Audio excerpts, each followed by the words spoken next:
the red flags, speak up, and protect your tax dollars by calling 1-866-FRAUD-OH.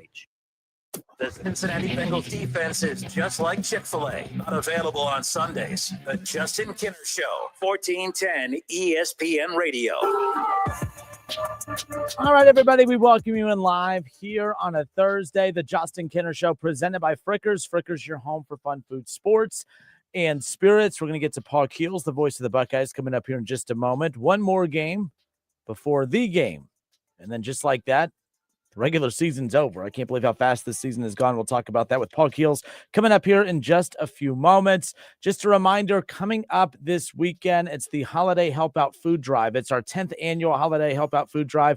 We've partnered up with the Good Neighbor House. We are going to be live all weekend long over at Firehouse 72 in Trotwood. With everything that's been going on with the government shutdown not too long ago, a lot of our local food pantries, of course, need a lot of help as far as restocking those local food pantries. The Steve Harvey Morning Show has sent over 50 Thanksgiving Day turkeys again, that we are going to be putting a lot of holiday meals and build around those turkeys to help 50 adopted families in the Miami Valley that need help this holiday season. So what we need is help this weekend. If you could stop on through the Firehouse 72 over in Trotwood, we're going to be setting up shop tomorrow morning all the way through Sunday afternoon, and we're looking forward to seeing as many of you out there as possible. Every donation, of course, helps those in need this holiday season, and will also go towards the Good Neighbor House and all local food pantries. So come on out. It's our 10th annual Holiday Help Out Food Drive. We're looking forward to seeing you guys out there.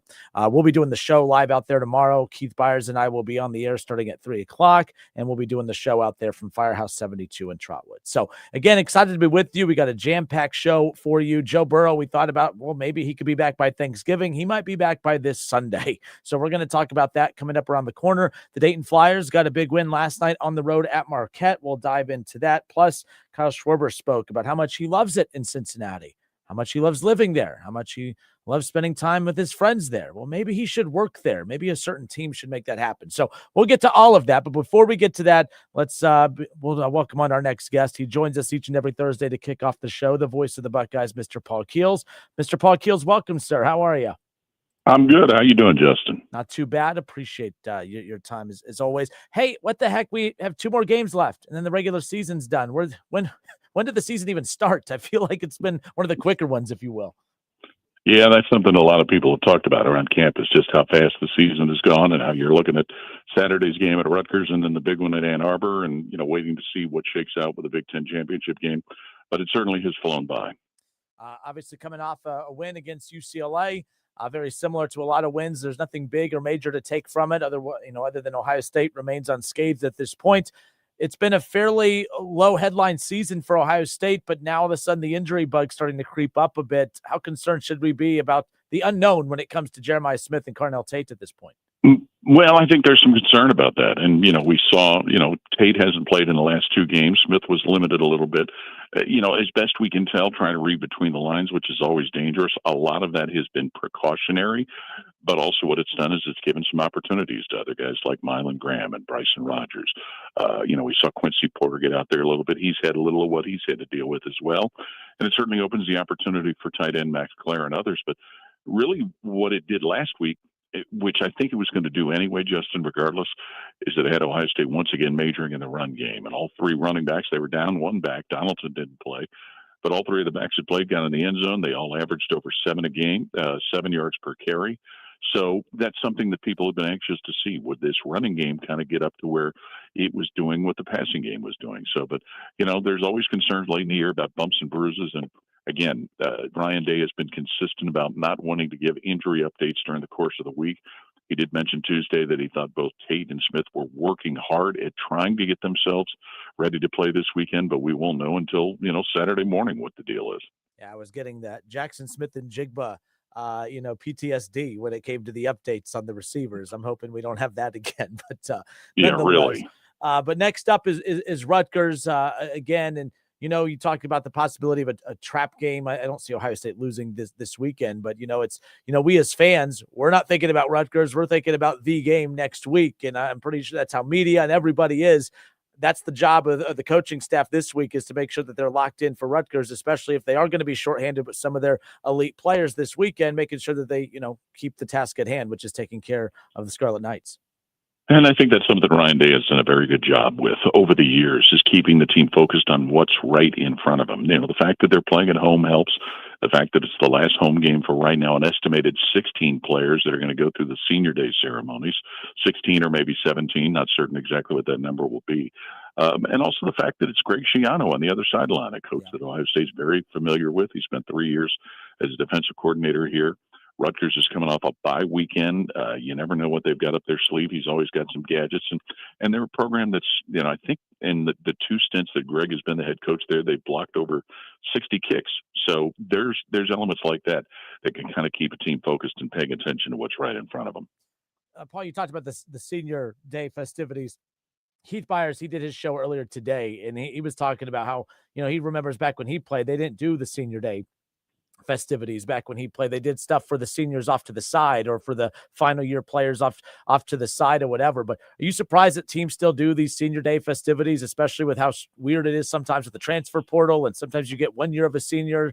You rarely at Ohio State get 4-year seniors. So where are you at with senior day festivities? Are they awkward in your opinion? I don't think so. I think it's a good thing to do. More than anything, it's for the families to get a little bit of recognition. Jim Lachey talked about it on the coaches show earlier today. It was kind of an acknowledgement of his parents when he played, traveling over to watch the away games. These parents invest a lot of time and money and things to be able to do that. So I think it's handled very well, at least, in the 28 years that I've been doing this. I think it's all been done very well. And, now they will include some of the juniors that, may not be coming back. I don't know that there's any in that case right now. And there's some guys that are listed as seniors but have eligibility remaining, like Carson Hinsman. He's not going to take part in it. So it's just one of those things. I think now it's kind of awkward and strange, but maybe if you look at it and trying to figure out the best way to deal with it, it's about the families and the parents as much as it is about the players and the fans that are going to see some of these guys for the last time. Voice of the Buckeyes, Paul Keels, with us here again, the Justin Kinner Show, presented by Frickers, with you here on a Thursday. So we'll take a quick look around the Big Ten in a moment, but a lot's always being made about this particular week. It's always that second to last week of the regular season where, people instead of focusing on their team and the conference at hand, we got to poke fun at the SEC a bit. Where are you when you see Alabama taking on an Eastern Illinois, Georgia against a Charlotte, Mercer's going to be at Auburn? So much is made about these schedules, Coastal Carolina at South Carolina, Western Kentucky at LSU. Where are you at with the way the SEC does their schedule? A lot of Ohio State and everyone else, they play their Coastal Carolinas or their Western Kentuckys early in the season. The SEC places theirs at the back end. Yeah, the question I would have is for these teams that they're playing, how does it affect their conference schedules? And if other schools are willing to schedule them in that weekend, then why not? But it's foreign to what we understand in the Big Ten. Now, when the SEC goes to 9 conference games, I'm curious to see what will happen with all of that. But it's just foreign to us in this conference and to many others. Because usually it is, if you've got a rivalry game that last week, you're trying to avoid a trap game.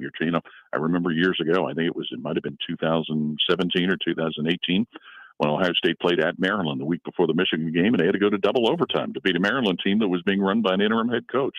So it's a different universe to think about playing a non-conference game that late in the year.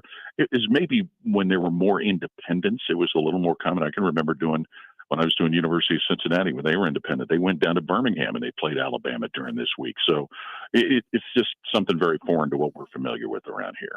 A quick scope around the Big Ten, Nebraska, Penn State, a matchup we thought coming into the season would have a lot more weight at this portion of the season. But again, an interesting one nonetheless. Rule, Nebraska, Penn State, at home. Your thoughts on that matchup? Be curious to see if Penn State can continue momentum from getting their win against Michigan State. And we know the Spartans are in a down cycle as well. Nebraska is still trying to prove to people that they've taken a step forward. The one I'm more curious about is the Oregon USC game. I think that's one that kind of probably is an elimination game as far as any consideration for the playoffs, maybe more so for USC than it is for Oregon. But maybe with the game you mentioned, Justin, maybe it is kind of a indicator of where Nebraska really is and how much better they are. And of course, dealing without Raiola at quarterback, that makes them a little bit of a different animal also. So you have Ohio State, you have Indiana, as locks out of the Big Ten for the playoff as we sit here right now. I mean, are there any other teams you feel very confident out of the Big Ten that are for sure going to be in? You talked about the potential elimination game. I mean, where are you at with the Big Ten as a whole when it comes to the playoff at this point? Well, I think if Oregon wins out, they're in. But then, the question gets to be, is there a fourth team that possibly could put themselves in there? Michigan still just one conference loss, 2 losses overall. Could they be in the running? It's hard to think they would be, but, if things don't go right, Michigan can find themselves playing in the Big Ten championship game. I'm not so much convinced that USC, if they beat Oregon, USC is going to get some more consideration. But right now I'm thinking it's just a 3-bid conference with Oregon probably the third team. I just don't know that there's anybody as a fourth can really get in there. And, if you have some chaos happen, that might hurt the cause of the case of a third team. Ohio State's welcoming in Rutgers, as we talked about, but Michigan, their second to last game, of course, their last game before they welcome in Ohio State next weekend. They're on the road. They're at Maryland. Obviously, Michigan trying to stay in the hunt, as you talked about. You take care of Maryland and you do what they've done the last couple of years and maybe beat Ohio State in a week, that could propel them into that conversation, as you talked about as well. But Michigan, Maryland, their final showdown before Ohio State next week. Well, Maryland's swooning, and Michigan may have some injury concerns with Jordan Marshall getting hurt last week. Michigan was fortunate to win last week and to beat Northwestern with 5 turnovers. So their warts are starting to show a little bit. You would expect they would probably take care of Maryland pretty easily, and then it'll be interesting to see how that sets up for that last game. But, and I'm more curious to find out because they're without their other running back, Haynes, who got hurt earlier in the season, has had foot surgery, but not sure what the injury status is of Jordan Marshall, but that could be very, very crucial. Maybe not so much this weekend, but the following weekend. All right, voice of the Buckeyes, Paul Keels. Paul, final thoughts. Again, Ohio State, Rutgers, second to last game before the game next week. Final home game for the Buckeyes. Final home game, and Rutgers, one of the worst rush defenses in the country, so I think you're going to see Ohio State trying to major in the run again. Oh, that'll be nice. That'll be nice. Ohio State basketball got the big win, a close one over Notre Dame this past weekend. Ohio State hoops continuing on as well. Tonight, I'm at the arena right now getting ready for it. There you go. So, all right, we're looking forward to hearing your voice later tonight. Paul, you the man. Thanks, sir, as always. We'll talk next week.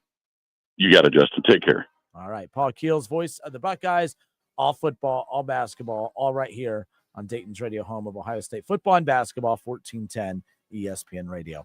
All right, we'll step away for a few moments. We'll get back into some college football in a moment. I want to talk some NFL. Joe Burrow, we thought would maybe be coming back around Thanksgiving, but he might be back by this Sunday. So we'll get into that. College football, Reds baseball. We got plenty more coming your way. More of the Justin Kinder Show when we come back.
It's 1410 ESPN Radio, because talking about sports is cheaper than therapy.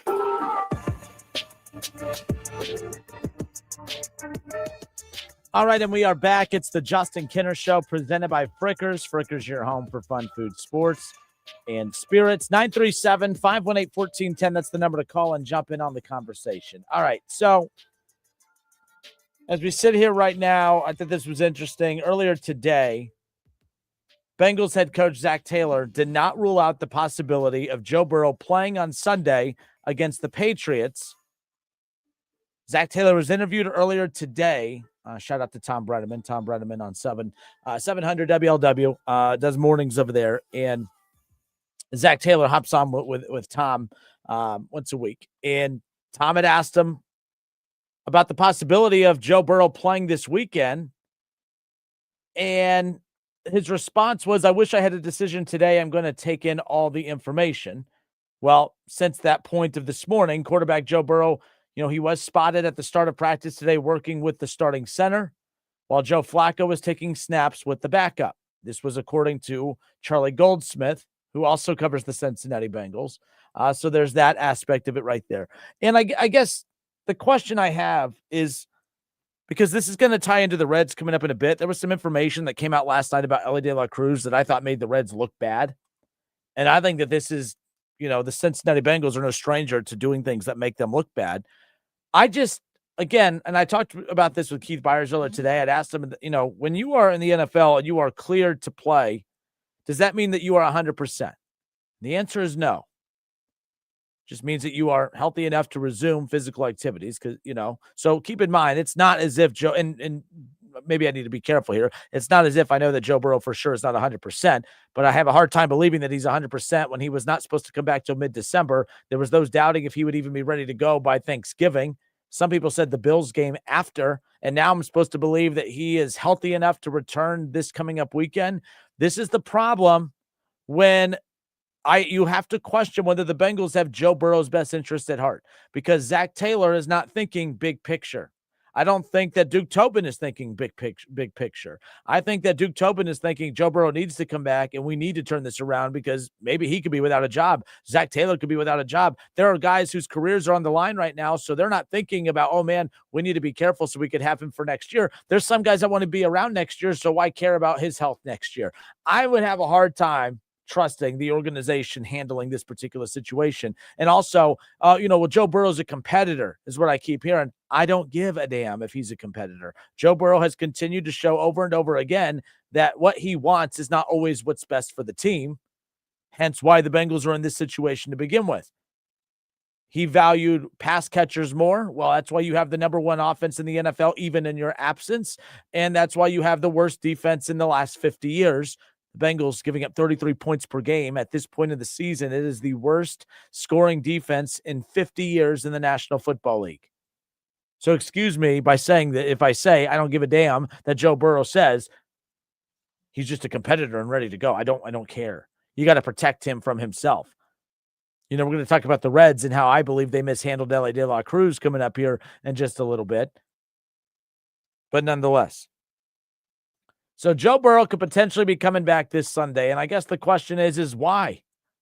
Why is Joe Burrow rushing so quickly to come back? He is not going to save the day unless he could play defense, unless he is a safety, unless he is a linebacker, unless he could be a dominant pass rusher. Joe Burrow rushing back ahead of time, risking further injury, risking re-hurting that same foot, if you're not 100%, I just don't understand.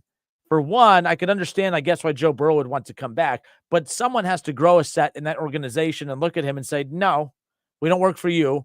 You work for us, and we got to protect you from you. I know that's kind of hard because anything that he says that he wants, he gets.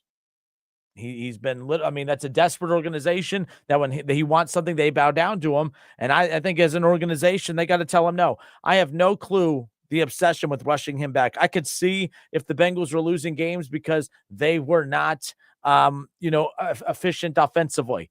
I could see if their defense was solid, but their offense was losing them games. And it's like, man, I can't watch another week of that offense. We need Joe Burrow back.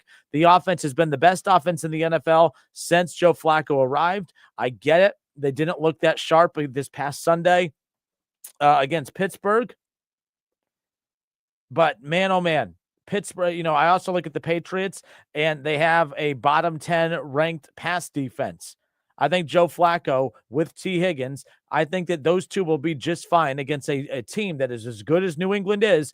It is a team that ranks in the bottom 10 in pass defenses in the NFL. To me, I just see no point in rushing Joe Burrow back this weekend. I see no point in rushing him back against the Baltimore Ravens. But at least the Ravens are a divisional opponent, and I would understand that. But man, oh man, I don't see it. I don't see the purpose of it. I see that they can risk doing more harm than good. Joe Burrow comes back this weekend and throws for what? 275, 300, and 3 touchdowns. Guess what? They're still losing. And the only thing that you risk is him getting further injured because he's not 100%.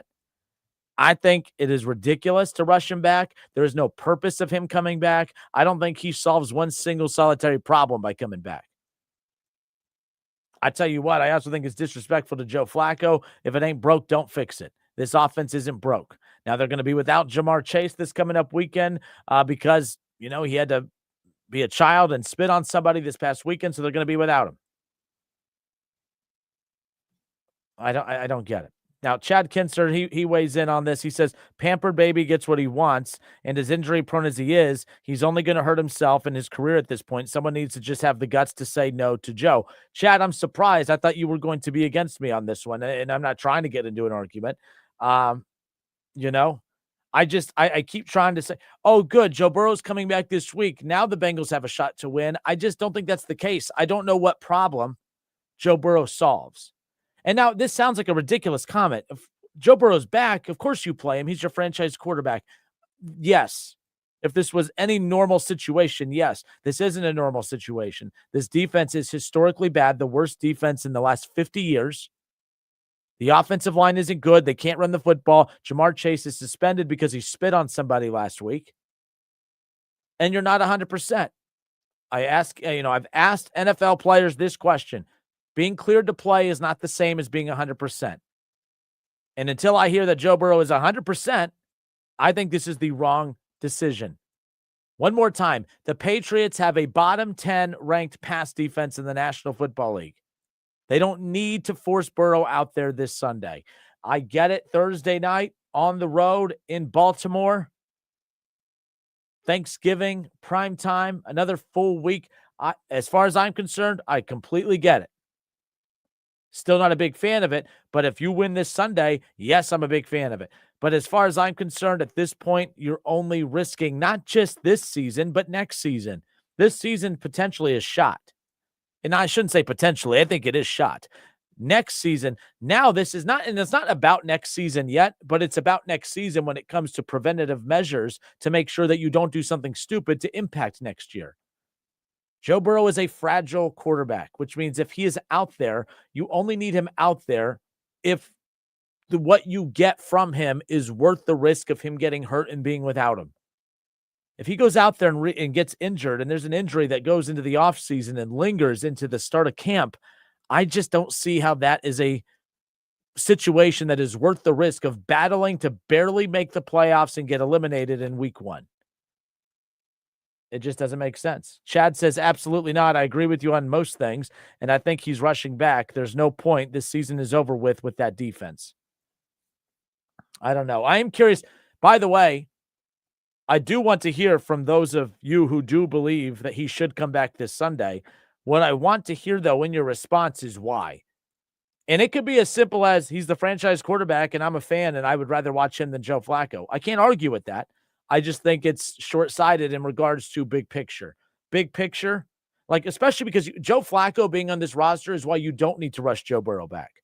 If we were still seeing those same repetitive performances that we were seeing in week 3 and 4 against the Vikings, you know what I mean, and against Denver, I would say, you know what? Fine. You have nothing to lose at this point.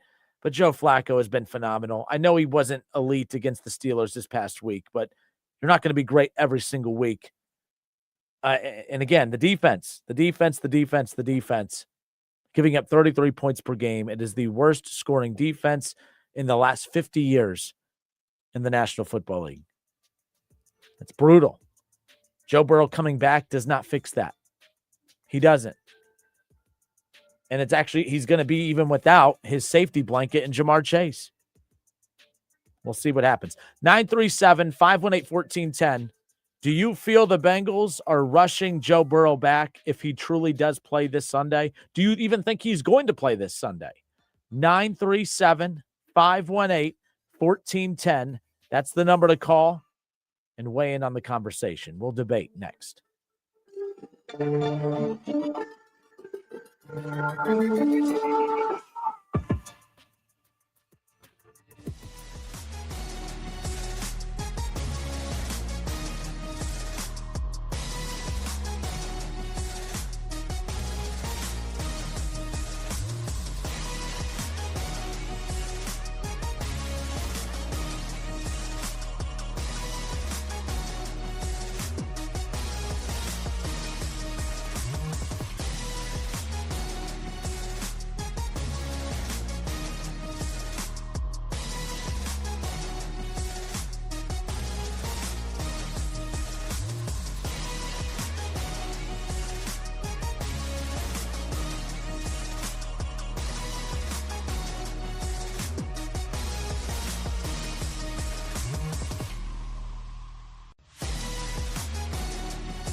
Most insurance accepted.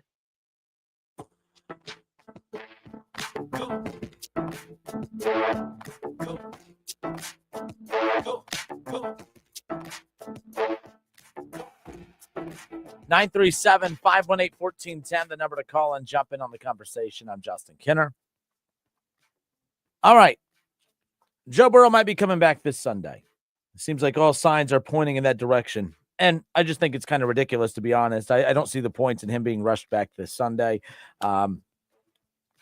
People have been calling me out saying, Justin, you're going to admit you were wrong. You guaranteed all season that he would not play again this season. I mean, I guess I'm very wrong. I have no problem admitting that, but the reason I was so set on saying that he wasn't going to come back is because they said the time frame would be mid-December. This defense has been so bad. They're not winning football games. I didn't see the point. And that's because I was trying to use logic of what a normal football team would do to protect him against himself. But I forgot that that's not how the Bengals operate. They let the football player run the organization. So Joe Burrow, of course, is most likely going to be out there this week. I mean, medical doctors said middle of December. And you're going to say, well, medical doctors cleared him. There's a difference between being cleared to resume football activity and 100%. He's not 100%. Not 100%. And then as I'm watching this, as I'm following the coverage of this, Kirk Herbstreit, love Kirk, but I just thought this comment was ridiculous. Kirk Herbstreit went on the Pat McAfee show earlier today and said, Joe Burrow just wants to play football. He wants to be out there. He's going to play on Sunday. As opposed to all the other quarterbacks who don't want to play football and don't want to be out there. Sometimes we say the most ridiculous things about Joe Burrow that I'm like, don't make any sense. Joe Burrow's just a competitor, as to everybody else who enjoys losing. Joe Burrow just wants to win, as opposed to all the other quarterbacks who love losing. Joe Burrow's just a winner. He wins everywhere he goes, as opposed to every other quarterback who's just losing. Like, I don't understand the dumb things we say about Joe Burrow as if like we're putting him in a class of his own. Every quarterback wants to play football. Every quarterback wants to be out there. I don't understand why those are some rare traits that Joe Burrow has that nobody else has. It's just, it doesn't make any sense. It does not make any sense at the end of the day. So, nonetheless, but we'll see what ultimately happens. I don't think he should play Sunday. I don't see the point. Difference between being cleared to play and 100%. He's not 100%. You clearly need this guy to win. You're not going to have Joe Flacco next year. Joe Flacco is a guy that he's actually been your seatbelt. He's been a safety valve. He's been your get out of jail free card. Your offense has continued to click even in Joe Burrow's absence. And the other things I'm seeing a lot of too, I'm seeing T. Higgins, as far as how this is being reported and covered. So like T. Higgins was asked about, Jay Morrison had asked T. Higgins about the chances of Joe Burrow playing. I wouldn't be surprised. He looks outstanding. Guys, we get told this every camp. Every camp. How many times do we hear from the media, Joe Burrow looks phenomenal? How many times do his teammates go to the media and say, man, Joe Burrow, this is probably the best he's ever looked? How many times has Joe Burrow told us in camp before, man, this is the best I've ever felt? And then game 1 and game 2 and game 3 get here, and it's the worst he's ever looked. Like, excuse me if I don't really trust what the media and what the players and what the fans say. Because every time, they've never once said Joe Burrow doesn't look good. But every time they say that, when a season starts or he's coming off of an injury, he doesn't look good. I don't know. Let me see, too. I'm going to go see if the line has shifted at all in the speculation of Joe Burrow potentially coming back to play. New England is a 6-point favorite at Cincinnati coming up on Sunday. Who knows? Who knows? Joe Burrow most likely is going to play. Chad says any true Bengal fan wouldn't want to see Burrow back this year. We want 100% healthy Burrow, not a hobbled quarterback. And again, and to be fair, Chad, if the reporting was different, if he was 100%, if there was no chance of further injuring this foot, it's a different conversation. But, and like I said, if you factor in all of that along with, oh man, the offense has just been horrible in his absence, and the only way to potentially make the playoffs is him to come back, then you entertain it. But Joe Burrow coming back, and again, nobody has been able to answer this for me. Joe Burrow coming back solves what? Joe Burrow coming back to the Cincinnati Bengals this Sunday solves what? I'll fill that blank in for you. And it's not a one-word answer. It's not a damn thing. Joe Burrow coming back does not solve a damn thing. Period. Joe Flacco's averaged 300 yards a game. Joe Flacco has averaged multiple touchdowns a game. Joe Flacco has been, outside of this past Sunday, played at an MVP-like level since arriving in Cincinnati for the last month. What exactly is Joe Burrow going to do that Flacco wasn't doing? Averaging 300 yards, multiple touchdowns. Joe Burrow can do that. That clearly hasn't been enough.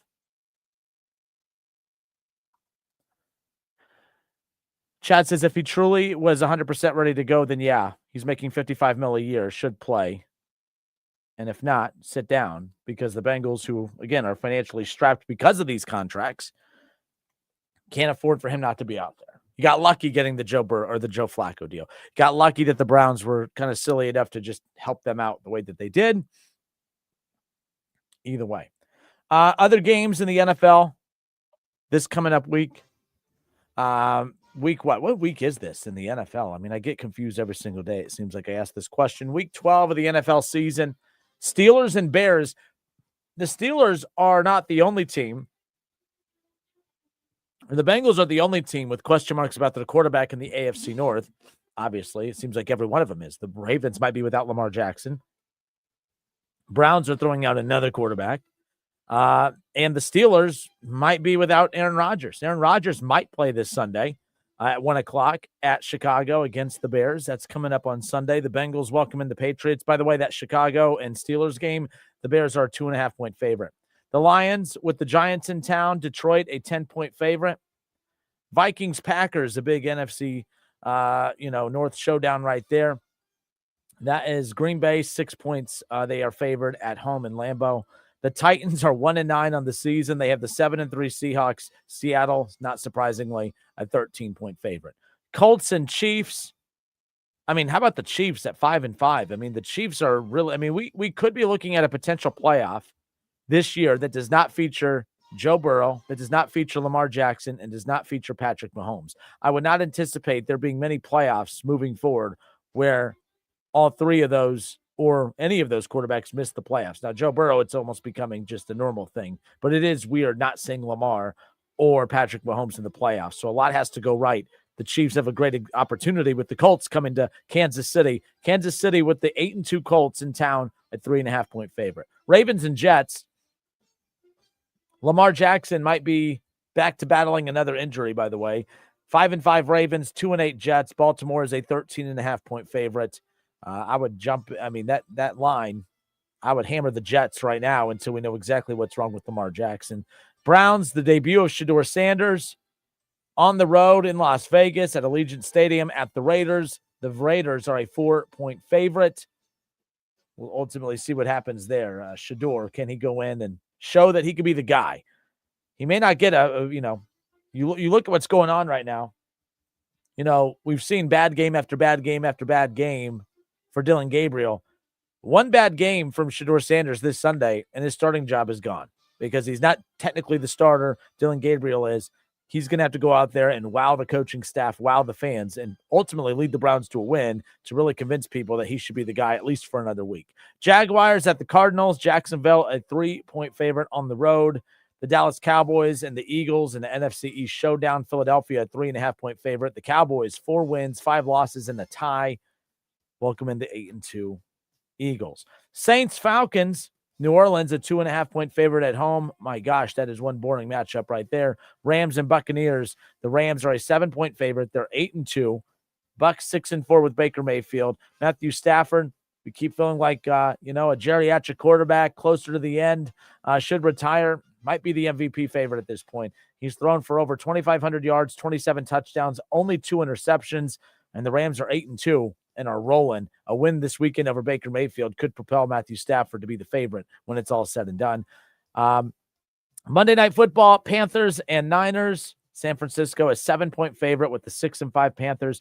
You know, the Panthers have been a winning team pretty much all season. Every time I look up, they're above 500, but they just don't scare anybody. Thursday Night Football coming up later on tonight. CJ Stroud and the Texans, who are 5-5, will welcome in Josh Allen and the Buffalo Bills. The Bills are 7-3. Josh Allen coming off of his first MVP season, not having as great of a year. He has thrown for 18 touchdowns and 2,400 yards, but he's also turned it over 7 times with 7 interceptions. We'll see if they can turn it around. No surprise, though, that they've been getting the season that they have from James Cook. James Cook, again, 182 carries, the third most carries in the NFL. He has the second most yards with 968 yards and 7 touchdowns. He's top 10 in every major statistical category. James Cook has been unbelievable for the Buffalo Bills. But Bills and Texans coming up, Week 12 action officially kicks off later on tonight. We'll be keeping an eye there. As far as the NFL playoff picture is concerned, you look at the playoff seeding right now. If the playoffs started today, how about this? The Denver Broncos, 9-2, would be the 1 seed. All right, they're sitting atop the West in the AFC right now. Pretty wild. The Patriots at 9-2 are sitting at number 2.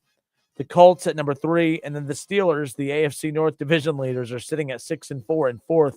They don't even know who their quarterback is moving forward with the uncertainty around the wrist of Aaron Rodgers. So Buffalo Bills come in at 5.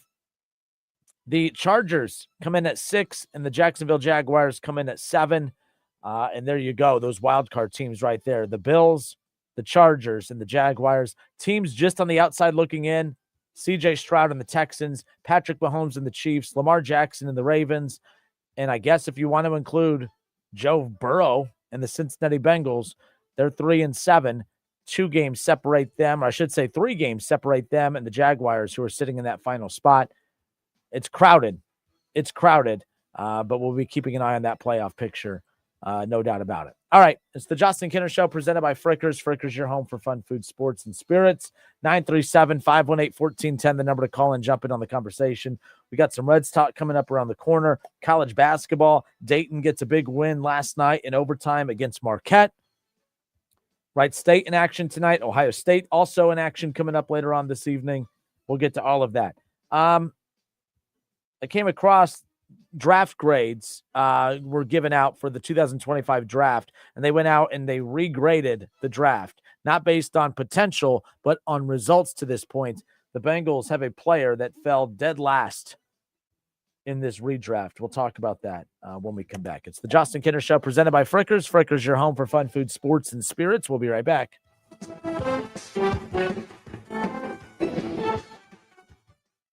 What does fame taste like? Is it the crunch of fried to perfection chicken strips?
Fit for your unique needs. Mattress Firm.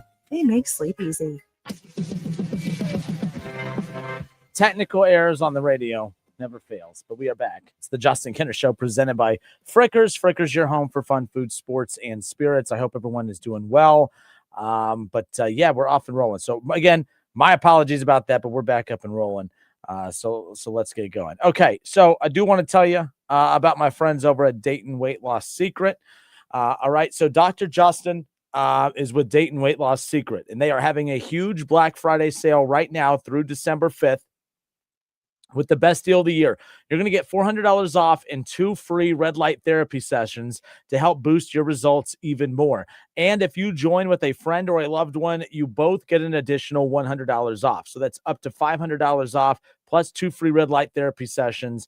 We know the secret to losing up to 1 pound of fat every day with no exercising, no prepackaged meals, no counting points or calories, no drugs, injections, no surgery, or any risk with the, serious side effects. So no more yo-yo dieting. Let's reset that metabolism. All you have to do is, of course, get that free consultation taken care of at DaytonWeightLossSecret.com. So many patients lose about 20 to 30 pounds in the first month or two. I'm one of those many patients. I lost 30 pounds in the first 2 months. I mean, it just came falling off, right? And it was very cool to watch and be a part of along the way. And I'm still partnered with them and still on the program and still trying to shed weight. So again, if you want to get more information, call for your free testimony or for your free consultation. Or you could, of course, get that at DaytonWeightLossSecret.com. Give them a call, 999-1480, 999-1480 to get more information for Dayton Weight Loss Secret. Okay. Let's see. Continuing on here. Let's go to college basketball. Let's talk about some college basketball. How about last night? The Dayton Flyers, all right, they're on the road. They're at Marquette.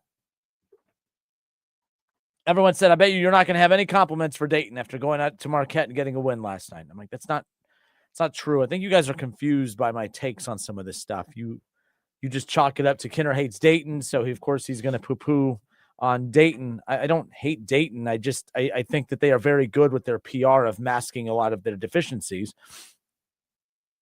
They're actually very good at it. They get away with being average because they have a lot of fans at games. It's as simple as that. And I'm not hating. It's just the reality of it. So my point is to me, when they beat the Marquettes of the world, when they, play well against Kansas and when they beat Michigan State and when they do stuff like that, it does not surprise me. When they beat Arizona, or when they compete at a high level with Arizona, when they win a game or two in the NCAA tournament, that stuff doesn't surprise me because for whatever reason, it's been, under Anthony Grant, that has not been the issue. When they play in those games, Anthony Grant has never had an issue getting his team to rise up to play in North Carolina. He's never had an issue getting them to rally to beat a UConn. They've just never had that issue. Anthony Grant's very good at getting teams prepared to play the big boys. What he is horrible at is getting them to match the lesser talented teams with that same intensity, which is why they rarely win they don't win the A10. They don't dominate the A10. And when they do lose in the A10, it's not like they're losing to the bigger teams. They're losing to the bottom teams. They're losing to the teams in the A10 that you shouldn't be losing games to. And that's always my big frustration with it. Is I'm tired of hearing about how many fans go to games. I'm tired about hearing about the Big East. I'm tired of hearing about all of that because it all means nothing if you can't dominate a bad conference in the A10. It all means nothing if you're not consistently getting to the NCAA tournament, and they're not. One time in the Anthony Grant era have they got there. One win in the Anthony Grant era. Now, the 2020 season, they were obviously, they were a top team in the country. Of course they were going, but that tournament never happened. So one time in 8 years is what has happened. So I'm not watering down last night. Like last night is what makes my take is what makes me so frustrated is because I'm watching them, a couple days before struggle with Bethune-Cookman at home. I'm watching them struggle at home with UMBC. I know they took care of Canisius pretty easily or whatever the heck that team's name is. But the bottom line is I'm tired of, and then the PR machine comes into play And, the propaganda, and Anthony Grant said it in a post-game clip that they put on a social media clip that I shared with you guys when he said, people love playing Dayton. He said, I've done this a long time. People love playing Dayton. People do things here that they normally don't do because people love playing Dayton. And I said, that is such an arrogant, conceited BS excuse for why your team struggles with teams that they should blow off the floor. If you can go to Marquette and win in overtime in that environment and play at the level of which you do, you should never be in a game where it's coming down to the final media timeout wondering if you're going to be able to hold off Bethune-Cookman. And that's not a hot take. That's not me hating. That's not, Kenner's just finding a way. No. If you're mad, it's because I'm making valid points. And if you're mad, it's because deep down I'm right. Last night's game doesn't prove me wrong. It only proves me more right. Like I've always said, it's easy to get up for the UConns and the North Carolinas when you're in Maui. It's easy to get up and play a big close game with Kansas. But I think that coaching staff has been gigantic failures when it comes to having this team prepared to dominate the teams that they should. I don't care how many fans go to games. I don't care about all the Big East talk because you can't even dominate the A-10. I like this roster. I don't think that they have the killers that they've had in the past. They don't have that, obviously, the Obi Toppin. They don't have a Jalen Crutcher. They obviously don't have a Deron Holmes or a Tumani Kamara. I love Bennett. I think Bennett, I love watching that kid play. He dropped 25 against Bethune-Cookman. He had 19 points. At one point, it was a hush amongst Dayton fans because it looked like Bennett got really seriously hurt, but it was just a cramp, and he made his way back out there. He dropped 19 points last night. I like Bennett. I like this roster. I actually think this is one of the most complete rosters that Coach Grant has had in his time here outside of that 2020 season. But they've had more talented rosters than this. I'll take those rosters that obviously had Deron Holmes and Tumani Kamara and Kobe Brea and Malachi Smith and guys like that. That roster was way better, and they couldn't do anything with it. This is a less talented roster, but it might be a better team. But it doesn't matter because every time that we think that they have something special, they find ways to lose games that they shouldn't later in the season. They're going to win their 20 games. They are going to play Georgetown here in a few weeks. And I don't even know if Georgetown's any good, but it's a brand, so they're going to play well. They're going to play well against Virginia. They're going to look the part against Florida State. But watch. They will struggle with North Florida. They will struggle with NC Central. They're going to struggle with the teams that they should blow out of this gym. So it's hard for me, and this is what always happens. You guys go silent after a Bethune-Cookman. But you have everything to say when they beat a Marquette. And you think I have nothing to say when they beat a Marquette. And all I'm here to tell you is, I know they beat Marquette. I know that they are capable of it. Anthony Grant recruits good players. They have talented rosters every single year. But I think he does a poor job of having this team mentally prepared to play basketball games against teams that they should dominate. They're a mentally weak program year in and year out. Not a hot take. Go look at the teams they've lost to over the years. If you would have told me that they lose to North Carolina, that they lose to the UConns, I know they lost to North Carolina, but my point is, look how well they played against North Carolina. But my point, and this was last year's team, I get that. But all I'm saying is I'm not surprised when they play those teams to their level. I am also not surprised when they play Bethune-Cookman to their level. Gave up 82 points against Bethune-Cookman at UD Arena.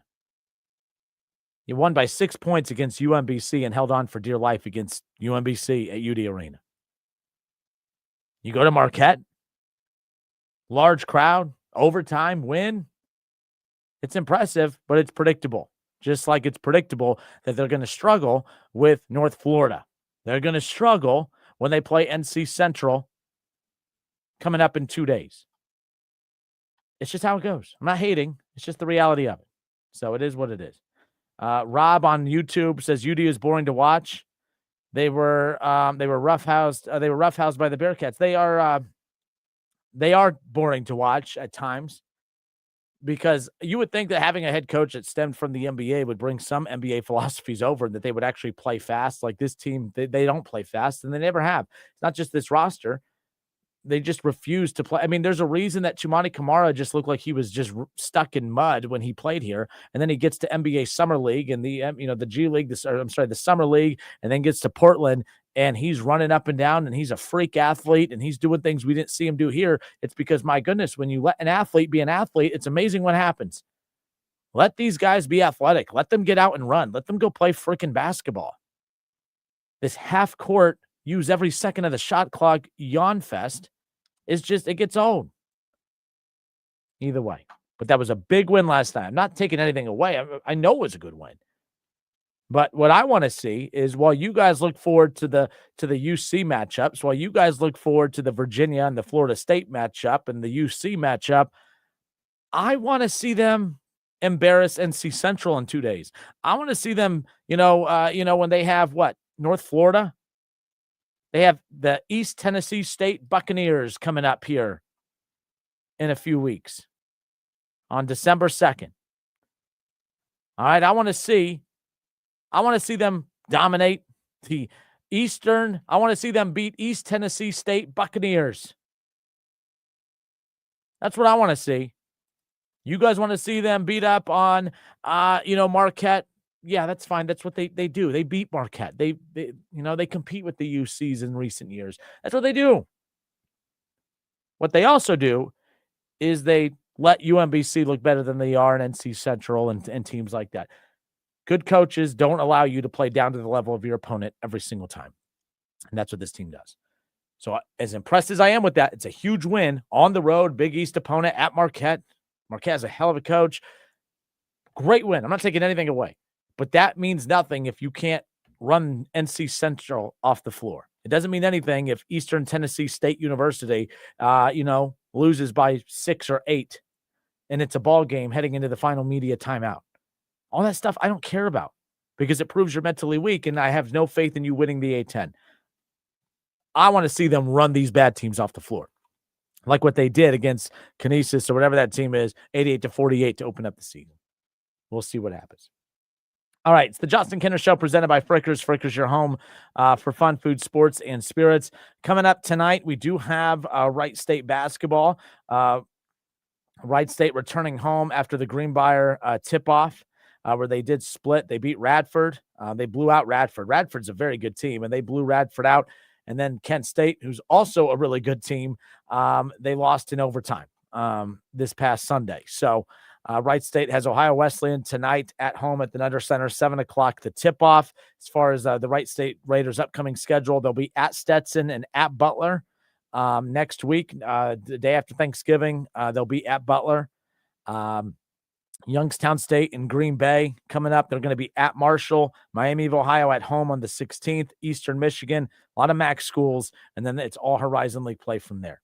But Wright State, look, this past weekend at Greenbrier, Radford, that game when they won 92-59, that's the team that I know that they are, but I also know that the way that they lost to Kent State, their inability to make free throws, they weren't very disciplined down the stretch. That's frustrating. There's just a lot of things that allowed them to lose that game late. But, man, I tell you what, they have a freshman. Okay, they have a freshman that I really want people to go out to the Nutter Center to watch.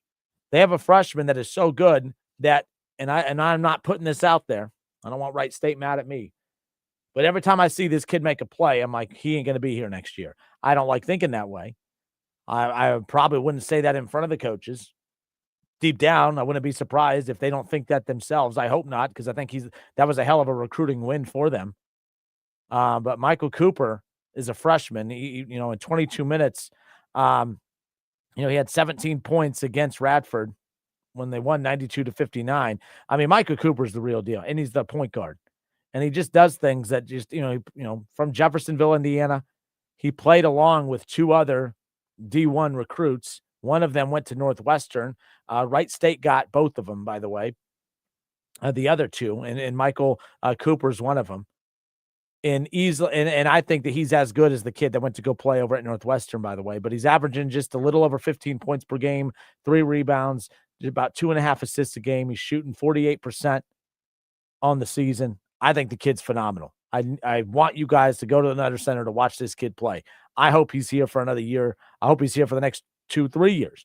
But we know how college basketball works. So I don't know how long he's going to be here. But this kid, you don't get freshman talent like this. You usually get a freshman that comes in looking like a freshman and then develops into something, usually at the right state level. That's not what this is. This kid came in and literally, so I found out like they won a state championship over in Indiana.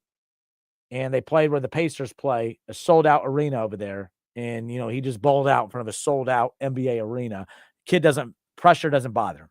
Pressure doesn't bother him. Kid's unbelievable. I'm really, singing his praises because I want people to get out to the Nutter Center to watch him play and to watch the team play. I'm a huge fan of Clint Sargent, the head coach. I think they're well coached. I think they have a lot of talent. But Michael Cooper, big fan of his. Solomon Callahan, another kid, a third-year player for Wright State. He had a 20-point performance. Dropped 6 of 9 from the floor, 5 of 7 from 3. He does a lot of things. The ball just looks different coming out of his hands. Plus, he's a lefty.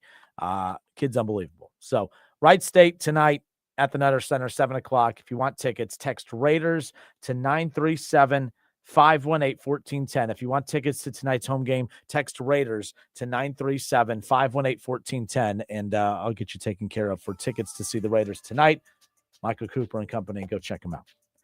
All right, I want to talk some Reds coming up. If you missed our conversation with Paul Keels, that's also coming up around the corner as well.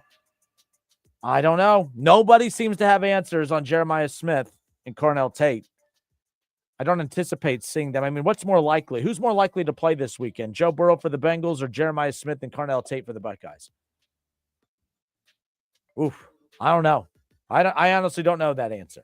But we'll get into all that and more coming up. Justin Kinner Show, 1410 ESPN Radio.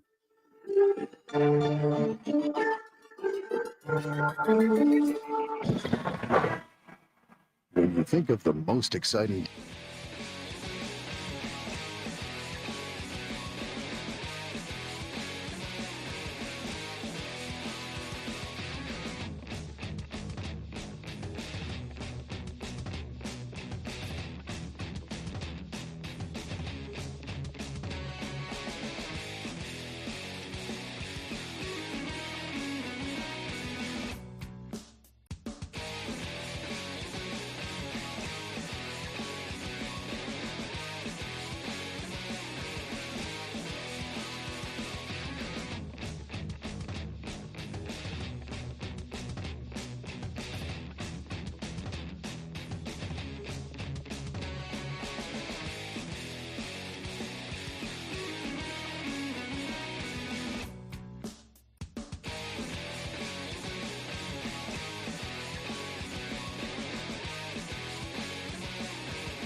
Day at Staples. Save on top tech and gaming gifts, shipping supplies and services to get your packages there safely. Even custom cards and wrapping paper. Staples, that was easy. Justin Kinner Show, right here on ESPN Dayton, 1410 Wing AM. The 10th annual Holiday Help Out Food Drive officially kicks off tomorrow. Firehouse 72 in Trotwood. Again, this is the 10th year of this, and Wing really started being a part of it. So Faith Daniels, radio personality, runs 92.1 WROU, sister station here in town.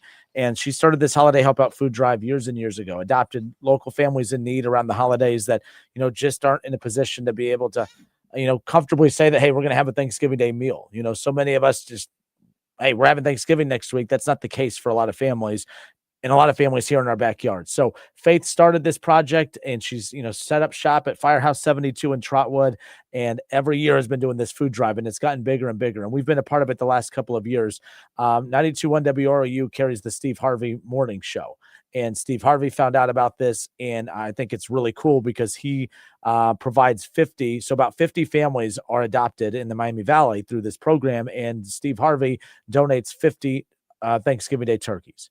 And then we use the food drive. We take those turkeys and we just urge everyone to bring Thanksgiving Day meal items to the firehouse, because then we take those turkeys and then we build full Thanksgiving Day meals around those turkeys. And then we go, some of those families come and pick them up. Others involved in the food drive go and drop those off and deliver those to those families. And it's a real difference maker, because it's one thing to help anybody in need, but when you know that it's going to like people right here in Dayton, like when you know where it's going, I think it just means more. And this means a lot. And not only that, but because of the local, not the local, but the government shutdown that happened recently. And I know it's back open, but for the time it was the longest government shutdown in history. So because of that, there were a lot of food pantries that were just ransacked throughout that entire stretch, because a lot of families needed that. Well, now this is the most busy time of year for those food pantries. And now a lot of those food pantries are bare or very minimal resources. So what we're also doing is just any non-perishable food items, because we've mainly partnered with the Good Neighbor House, but all excess food, once we've taken care of them and those adopted families, we are going to go and make sure that we help restock as many of our local food pantries as possible. So we need your help. I appreciate anybody that could take the time. We're going to be out there all day tomorrow. I'll be doing the show out there tomorrow, all day Saturday, and through noon on Sunday. All right. So if you can make any time at all to come out and to drive through, again, they'll have the bay open. There'll be signs and everyone pointed, you'll follow the traffic through.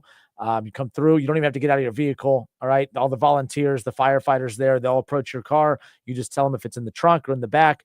And if you want to meet any of the radio station personalities, you're more than welcome to park and come on in and bring your stuff in.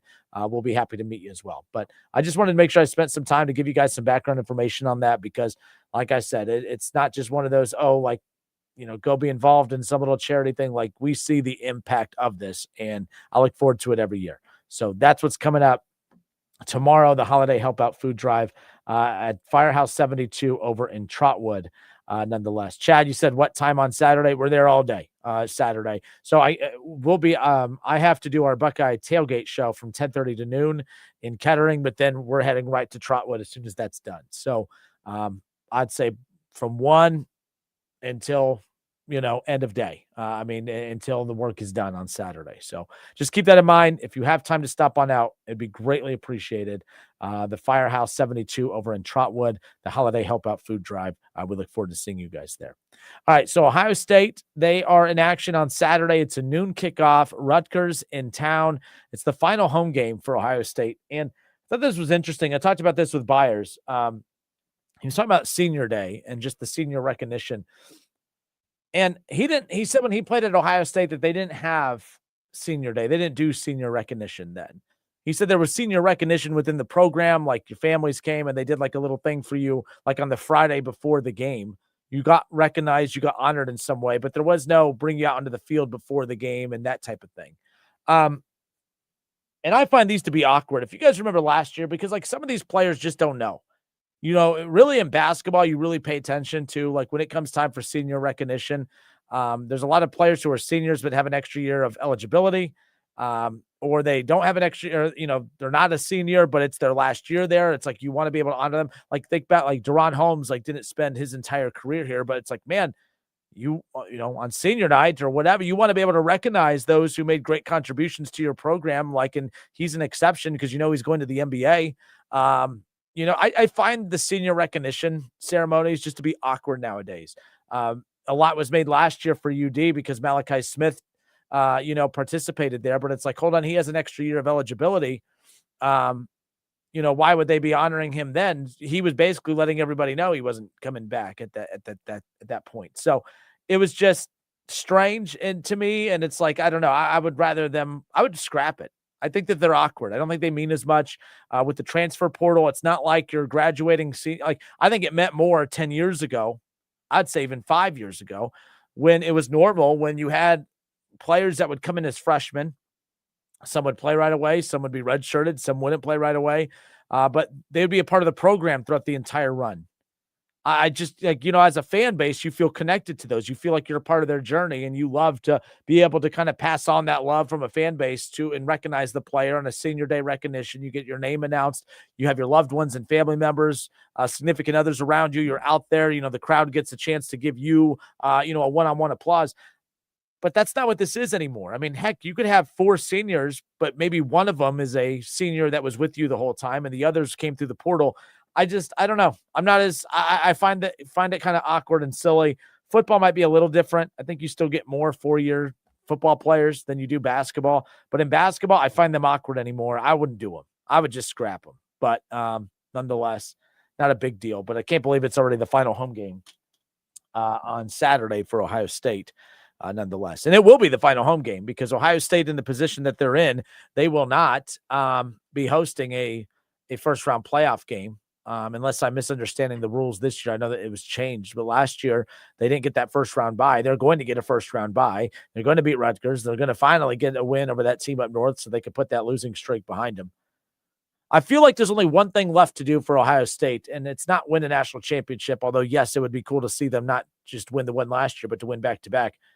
But I really feel like Ryan Day just has one more mountain to climb, and that's Michigan. And you got to get to Michigan. You got to get through Rutgers first, and I'm not worried about Rutgers. I mean, you guys, I went on the rant yesterday. I don't think the Big Ten is very good. I think the Big Ten is horrible. I think Rutgers is an embarrassment to the program, to the conference. I mean, but that's why I'm already talking about Michigan, because there's nothing about the only thing about this Rutgers game that intrigues me is if there is no Jeremiah Smith and no Carnell Tate, just how good can Julian Sand look? And I really feel like if Julian Sand goes out there, yes, even against a bad Rutgers team, if he can go out there and put up numbers without his top 2 receivers, who aren't just top 2 wide receivers, they're 2 number 1 wide receivers. If he can't, if he could put up numbers without them, I think he more than deserves to be in that Heisman conversation. I think he deserves to be in it now. I just see a lot of people trying to use the fact that he plays with 2 great receivers against him. Well, there's an opportunity for him to be able to put on a show, without those guys. So that's the only intrigue I have in this Rutgers game. But as far as Michigan goes, like when Ohio State beats Michigan a week from Saturday, and I do believe it's going to happen, I'm not really worried about this Michigan team. I think that this, you could say, well, remember what happened last year? Ohio State was close to like a 20-point favorite. I get that.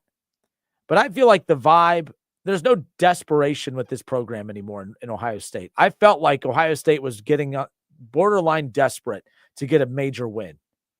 And I felt like once they got that Tennessee win, they were kind of playing with house money. Everyone was like, hey, if we lose, we're supposed to, I don't want to say supposed to lose, but had they lost to Tennessee or had they lost to Oregon in the Rose Bowl, it would have been one of those, yeah, well, obviously we weren't very good. We lost to Oregon. We lost to Michigan. We were lucky to get this far. But when they steamrolled Tennessee and then just punched Oregon in the mouth right off the bat, it was like, oh, they shook off all the bad vibes from the Oregon loss and the Michigan loss in the regular season. Still felt the pressure throughout. Ohio State could have lost to Texas. They could have lost to Notre Dame in the national title. Still would have been fine. Still would not have truly been expected to win it. But they did win it. And it shook off every narrative that had surrounded the black cloud that surrounded that program. The inability to be able to win big games. because that went back not just that season, but all the way back to a little bit before 2020. The last big win they had is when they beat Clemson in the playoff in that 2020 playoff. But after they beat Clemson, and I believe that was the Trevor Lawrence year. So after they beat Clemson and Trevor Lawrence in that semifinal, that was the last shining moment for Ohio State for the next 5 years, because after that, it was a very bad half-decade stretch, if you think about it. Ryan Day survived a very tough stretch. They lost to Oregon multiple times in that stretch. They, after beating Clemson a week or 2 weeks later, they got their doors beat off by Alabama in the national championship. Since that point, they had lost to Michigan 4 times. Since that point, they had lost to Missouri in a bowl game. Like they had a Rose Bowl win against Utah, and that was it. The shining moment for Ohio State from 2020's win over Clemson until last year's win in over Tennessee in the playoff, the shining moment for them, the biggest win for them, was a win over Utah in the Rose Bowl. And the Rose Bowl was almost just a signal of you weren't good enough to make the playoffs, so even a win over Utah wasn't anything to truly brag about. But multiple losses to the SEC, 4 straight losses to that team up north, multiple losses to Oregon. There really wasn't anything. No, I mean, they struggled to win Big Ten championships. There was really nothing there to truly feel good about. So the fact that Ohio State erased all of that within a 1-month run of beating Tennessee, beating Oregon, beating Texas, beating Notre Dame, the fact that they were able to and then beat Texas again to kick off this season, 5 straight wins over top 10 opponents. Man, I remember we had Heather Dinich on the show at the beginning of the year and others.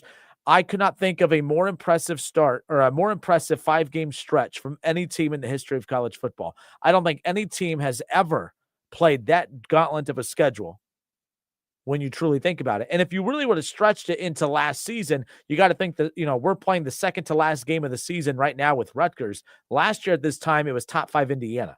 So Ohio State, a year ago at this time, had top 5 Indiana, Michigan, Tennessee, Oregon, Texas, Notre Dame, Texas again. So it was actually a 6-game stretch. It was the most impressive 6-game, 7-game stretch that I could think of in college football history. I don't think any team has played a tougher stretch of football programs as that. There was no buffer games in between. There was no gimme games. There was no, you know what I mean? Like that. So for Ryan Day and the Buckeyes to shed all of those narratives, to not just play that gauntlet of a schedule, but to come out, I guess I shouldn't say unscathed because they did lose to Michigan. But nobody looks at Ryan Day and Ohio State anymore and thinks that they can't win a big game, because that's all they do anymore is win big games, win big game after big game after big game. But there's one more game. There's one more narrative. There's one more black cloud that is hovering above this program right now. And it's not a little black cloud. It is the black cloud. It is the black cloud that is the inability to beat Michigan. Ryan Day has 1 win over Michigan in his time at Ohio State. Would have been 2 if Michigan didn't chicken out, years ago and during the COVID season. But it doesn't matter because 1 win, 2 wins, there's 4 losses. And that has to be fixed. That has to be fixed. And I believe it's going to be fixed. And once it is fixed, and once Ryan Day and Ohio State beat Michigan a week from Saturday, there's really no negative storyline. There is no negative black cloud that hovers over this team. It's kind of crazy how quickly Ryan Day has just turned around and shifted the narrative and shook it all off. And in my opinion, I think is the best head coach and will be viewed as that. If they beat Michigan a week from Saturday, and I believe that they will, it's going to be hard for anyone to convince me that Ryan Day is not the best coach in college football right now, because he struggled and struggled and struggled, and all of a sudden something clicked. They went on that dominant run in the playoff to win a national championship. They're undefeated. They're the number 1 team in the country right now. They have 2 Heisman contenders, a revamped defense. And I just think it's the healthiest program in college football. From 2000 to now, in 25 years, no team has won more games than Ohio State. They have 3 national championships in 25 years. 3 national championships with 3 different head coaches. They won a national championship, obviously, with Tressel, a national championship with Urban Meyer, and a national championship with Ryan Day. So as a program, all right, this is the healthiest program in all of college sports. No other program is doing or has done what Ohio State has done. They have won more games in the last 25 years than any other team. 3 national championships with 3 different head coaches. The only other team that could say that it has done that is technically LSU. With Wes Miles, they Ed Orgeron, Nick Saban, not in that order, of course. But you had West, you had Nick Saban, and then obviously Ed Orgeron. But like 3 different head coaches have won the national championship with LSU. 3 different coaches have won it with, of course, Ohio State. But Ohio State's won more games than any other team in college football since the year 2000. They don't have a down year. Their down year was the transition year from Tressel, when Fickle was the interim coach for the 1 year before Urban Meyer got there. But even the down years for Ohio State were Rose Bowl years. The down year for Ohio State, they still won double-digit games. Ohio State doesn't have down years. Alabama has down years. Michigan has down years. LSU has down years. Clemson's had down years. Georgia has down years. Ohio State's the only program that doesn't have down years. Yes, you can count the 1 year. It was a down year when they had Fickle, when they were navigating through the coaching change. But, I mean, dang, once they got Urban Meyer, they went undefeated. They won a national championship later. They dominated in recruiting. They still dominate in recruiting. I'm not a Buckeye homer. I'm a realist.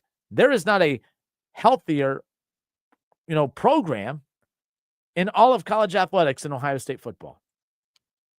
And that was even the case while they were still navigating through the struggles of not winning Big Ten championships or getting to the playoff for a few years. They were still a double-digit win team. So the fact that they've shifted, that they've navigated through that, they have a chance to shake off the only bad narrative that surrounds them and that they can't beat their rival. They beat their rival a week from Saturday. They're the defending national champions. They're the current number 1 team in the country. They're undefeated, about to win another Big Ten championship. I mean, my goodness, I don't know what else you can ask for from Ryan Day in this Buckeye program. They're the best, healthiest program in all of college sports. If you missed our conversation with Paul Keels, the legendary voice of the Ohio State Buckeyes, we have that coming up for you here around the corner. It's the Justin Kinner Show presented by Frickers.